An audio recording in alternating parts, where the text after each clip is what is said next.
नमस्कार जय जगन्नाथ शुभ सकाळ। आज मु प्रत्येक दिन तो बही कौन ना कौन बही पढ़ी थाए तो आज भाविली आपण मान सहित किसी शेयर करी से मु सत्य साई बाबांकर बाल विकास बही पढ़ुची आज तो एबे पढ़ी परमानंद पाई शिक्षा आत्मज्ञान हासिल करो। आज पृथ्वीर जहाँ दरकार ताहा संपत्ति बा भौतिक अग्रगति नुहे एथिपाई एपरी छात्र दरकार जो माने आदर्श भाजन अटंती और जो माने समाजर कल्याण पाई काम करती। शिक्षा क्षेत्र आज समस्या संकुलित होई पड़ी जहाँ समस्त को द्वंद्व पकाउछि। समाजर कल्याण पाई एवं एहार नैतिक तंतु को सुदृढ़ करबा पाई काम करुथिबा छात्र क्वचित देखा जाउछंती। आज छात्र माने क्षमता पद और धन पाई संघर्ष करुछंती। से माने निज भितरे सद्गुण वपन करिबा पाई कौनसी उद्यम करुनाहांती। समाज सेवा अन्य कहा पाई उद्दिष्ट बोली भाबिबा भूल। वस्तुतः एहा निजर और भगवानकर सेवा। तुम दिव्यत्वर सत्य को जान एक शक्ति उभय अणु और ब्रह्मांडरे परिव्याप्त सही शक्ति होउची विश्वदेव। तुम भितरे थिबा दिव्य चैतन्य समस्तंक भितरे थिबा चैतन्य सहित समान। समग्र विश्व एही दिव्य चैतन्य रे परिपूर्ण। एही शाश्वत सत्य को उपलब्धि करिथिबा लोक माने भूल बाटरे जीवे नाही। रूप अनेक किंतु दिव्य शक्ति एक। सेथिपाई मनुष्य ता सहजात दिव्य को जानिबा को प्रयास करिबा उचित। आज हजार हजार विद्वान और बुद्धिजीवी अछंती सेमाने समाजर किछि लाभ करिछंती कि सेमाने केवल निजर स्वार्थपरता और स्वार्थ भाव बढ़ाई चलीछंती। देशर कल्याण पाई काम करुथिबा एपरि लोकमानंकु आमे क्वचित देखु। जेतेबेले स्वार्थपरता मनुष्यर अभावरु पूरापूरी दूर हेबो सेतेबेले देशर शुद्धता देखाजिबो। आजिर शिक्षा केवल लौकिक सुख प्रदान करिपारे। सांसारिक शिक्षा छड़ा आत्मज्ञान लाभ करिबाकु हेबो। तुमे सर्वव्यापी दिव्य शक्तिर अनुभूति करिपार एहाकु विश्वदेव कुहाଯାଏ। एही शक्तिर आविष्कार पाई अनेक वैज्ञानिक बहुत परीक्षा करिसंती किंतु परिणाम कौन जहाँ अनित्य और लौकिक ताहा आविष्कार करिबाकु सेमाने प्रलुब्ध होइछंती।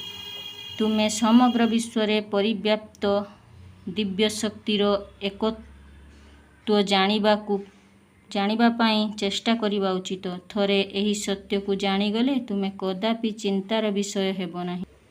समग्र विश्वरे परिव्याप्त शक्ति तुमर काणी आंगुठीरे मध्य अछि। तुमे एही कथा को संदेह करुछ नाम और रूप पछरे धाउछ एवं निजकु दुर्बल करि पकाउछ। थरे तुमे नाम और रूप को अतिक्रम करी दिव्य शक्ति को उपलब्धि कले अमाप शक्ति लाभ करिबो। दिव्य शक्ति ही जीवनर आधार। प्रेम स्वरूप गण ए पृथ्वी रे प्रेम ही जीवनर आधार। एपरि किछि नाही जहा तुमे प्रेम बलरे हासिल करि न पारिबो। प्रेमर शक्ति ही पृथ्वी को बिना आधार घुराउछि। प्रेमर शक्ति जोगु तारा माने न खसी पड़ी रहिछंती। विलीन करी देबारे समुद्र को निवृत्त करुछि। प्रेमर शक्ति ही सप्तलोकरे पवन को बहिबाकु देउछि। एही पवित्र प्रेम नित्य और अति विस्मयकर और दृश्य। सही प्रेम ही मनुष्यर प्राणवायु। प्रेम बिना मानव जाति रही पारिबो नाही। मानविकता केवल रूप उपरे आधारित नुहे। वस्तुत्व आमे सबु जीवों को दिव्य मने करू किंतु मनुष्य रूपर भिन्नता द्वारा भासी जाउछि।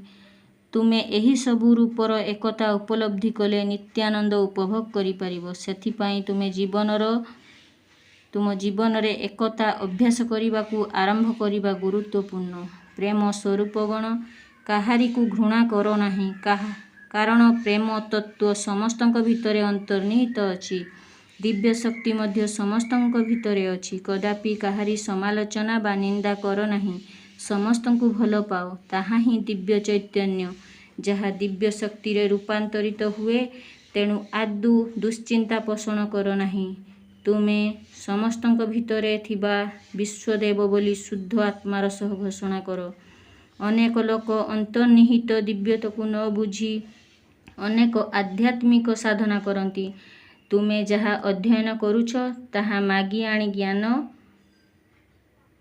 ଆଣିଥିବା ଜ୍ଞାନ। ଏହି ଶିକ୍ଷା ଭୌତିକ ଜଗତରେ ଆବଶ୍ୟକ। ଯେତିକି ଦରକାର ତୁମେ ସେତିକି ମାତ୍ର ଆହରଣ କରିବା ଉଚିତ।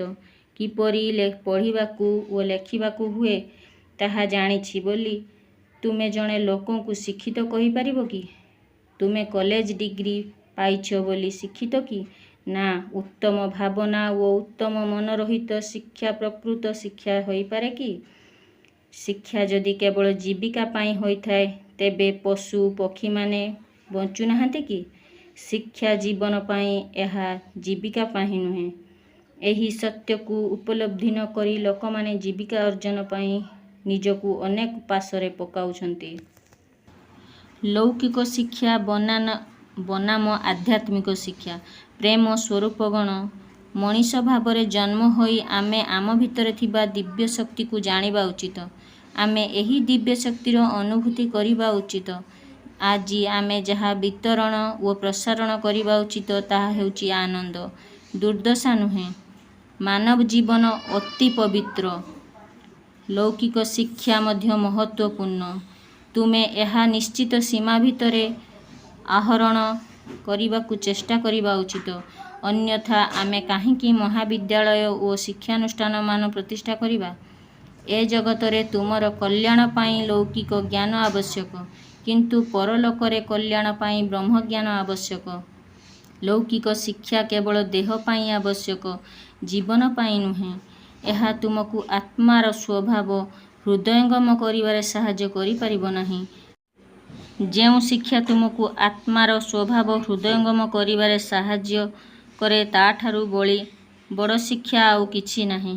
ଅନ୍ୟମାନଙ୍କ ବିଷୟରେ ଏତେ କଥା ଜାଣିବା ପରିବର୍ତ୍ତେ ତୁମେ କାହିଁକି ତୁମ ନିଜର ସତ୍ୟକୁ ଜାଣିପାରୁନାହଁ? ତୁମେ ଅନ୍ୟମାନଙ୍କ ବିଷୟରେ ପଚାରୁଛ, ତୁମେ କିଏ?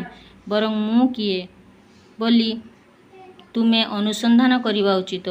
ତୁମେ କିଏ ସେ କଥା ତୁମେ ଜାଣି ନଥିବା ବେଳେ ଅନ୍ୟମାନଙ୍କ ବିଷୟରେ ଜାଣିବାର ଲାଭ କ'ଣ? ତୁମେ ତୁମ ନିଜକୁ ଜାଣିଲେ ସହଜରେ ଅନ୍ୟମାନଙ୍କୁ ବୁଝିପାରିବ। ଏକ ତତ୍ତ୍ୱ ତୁମ ଭିତରେ ଓ ଅନ୍ୟମାନଙ୍କ ଭିତରେ ଅଛି। ଏହା ସର୍ବବ୍ୟାପୀ, ବିଶ୍ୱବ୍ୟାପୀ। ତୁମେ ଏହି ଦିବ୍ୟ ଶକ୍ତିର ଉପଲବ୍ଧି କରିବା ଉଚିତ। ତାହାହେଲେ ତୁମର କୌଣସି ଦୁଃଖ ଦୁର୍ଦ୍ଦଶା ରହିବ ନାହିଁ। ଭଗବାନ ଏହା ତାଙ୍କର ନିଜ ଅନୁଭୂତିରୁ କହିଛନ୍ତି। ମୋ ଜୀବନ ହିଁ ମୋ ବାର୍ତ୍ତା।